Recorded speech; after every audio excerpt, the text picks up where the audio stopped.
Welcome back to Shadow Dragon.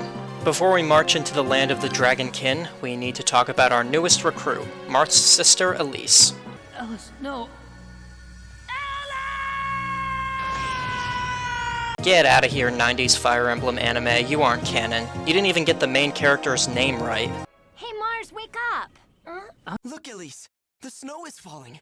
Elise, come quickly! Ah yes, a mobile phone gacha game, the best and only source of official name pronunciations for older Fire Emblem characters. Anyway, Elise joins as a cleric with pretty underwhelming stats. Her entire purpose for existing is so that you have somebody to use the Staff of Om that you find within this chapter.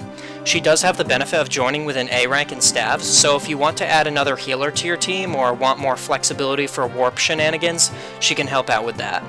She also joins at level 10, exactly high enough to immediately promote her and give her the ability to use tomes to fight a little if necessary, and bump up her stats a little for no extra cost. Her growths are pretty underwhelming, but we've reached the point in the game where that doesn't really matter, especially for a character that's designed to just be a healer. Oh, and just to be clear, she comes with an empty inventory. Everything that she's holding right now, I gave to her off-screen. She's going on the team for the rest of the game, so it's time for our final promotion in Shadow Dragon.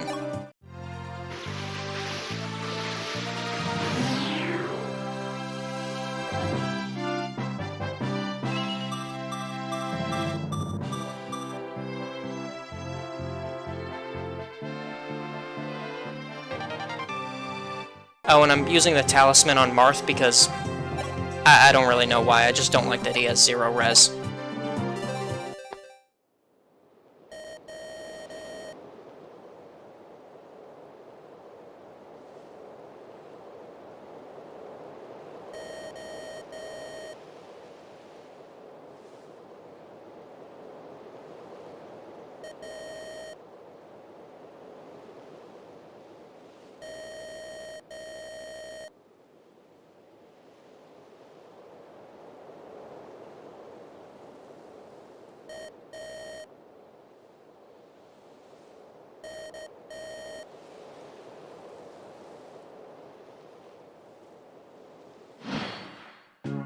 Kind of a weird map, this one. It's huge, but you don't have much of a reason to travel over most of it. The castle we need to seize is right here near the starting location, just over these mountains, and the rest of the map is built around this structure in the center, with the Staff of Om in it.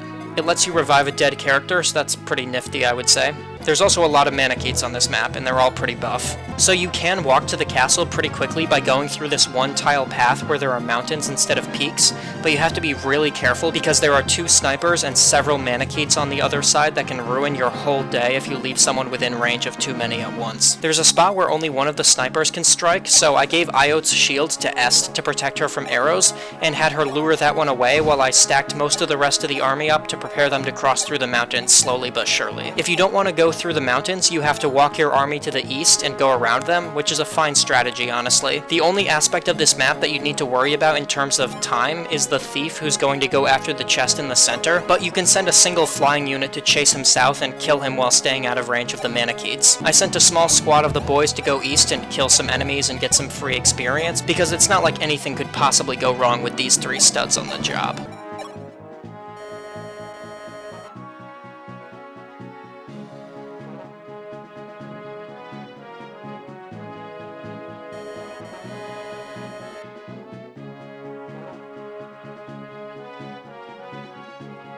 The shops near the start don't have anything terribly exciting, but if you're struggling to fight against the Manicheets in this chapter, buying some dragon-slaying weapons could help you out a lot.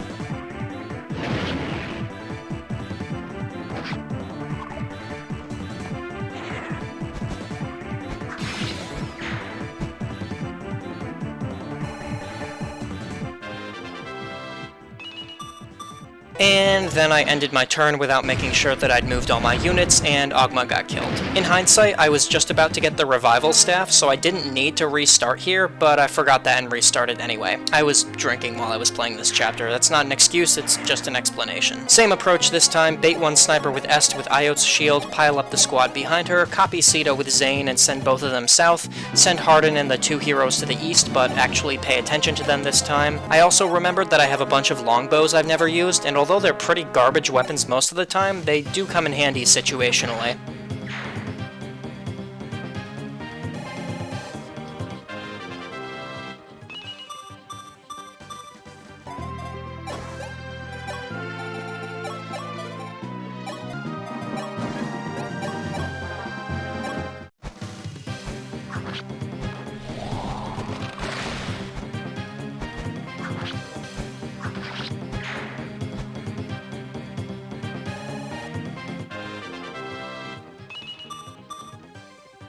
Because in my infinite wisdom I neglected to make a space on the team for a thief on both of my playthroughs of this chapter, I need Marth to open up the chest on this map, which requires a bit of setup in the form of using Elise to warp Maria down to the south, so that when I later use Elise to warp Marth down to open the chest, Maria can warp Marth back up to the castle to finish the chapter. I've been purposely limiting the amount of the game that I cheese by using warp stabs, and I think I've done a pretty good job of that so far, but the more I play, the more I realize that a lot of optimal warp usage is just to prevent characters from needing to walk across the entirety of every map 3 times to get everything done. Thanks 1990 game design. This time I also decided to tactically place Catria with a dragon pike so that she can start taking out the Manicheets on the other side of the mountain, and it worked out really well because this Catria is a monster.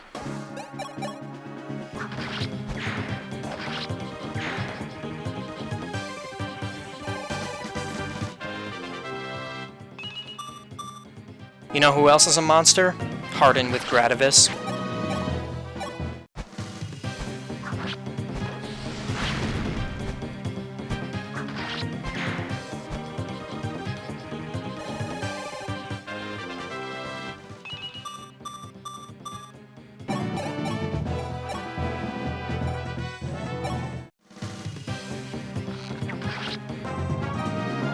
There's also a secret shop down in the southwest corner of the map, so I had Zane copy Sita and make his way down there.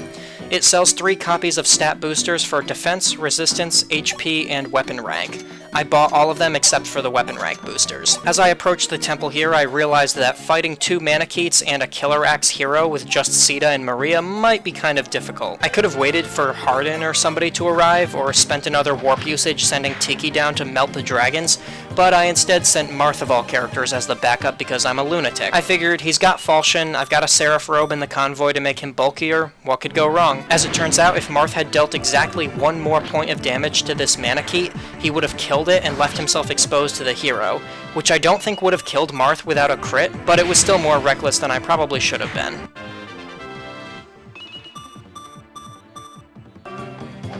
Marth killed the dragon, Maria and Sita killed the hero, the boys did some stuff, and Catria made Zemsel look like a chump.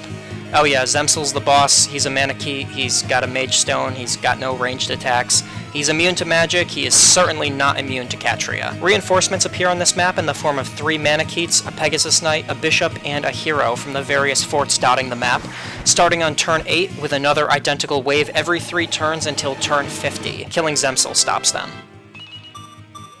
And here's the mythical Staff of Ohm in the chest. As described, it can be used once to bring 1 dead ally back to life. Only women of royal blood can use it, so obviously Elise is the designated user, but it can also be used by Maria if she has A-rank staves because she's a princess of Macedon, and if you reclass Minerva or Sita to staff-using classes and get them up to A-rank, they can use it as well. And if Zane copies any of those characters, he can use it too. Unfortunately, it can't be used to bring back the decoy that you sent off to die in the prologue because of reasons. They'd be so underleveled that they'd be completely unusable at this point anyway, though. Before I seize the castle, I want to mention something.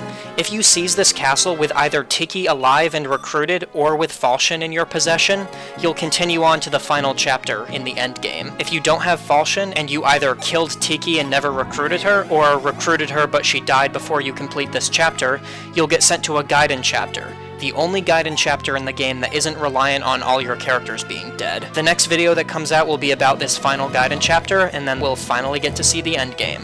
Thanks for watching, and I'll see you next time.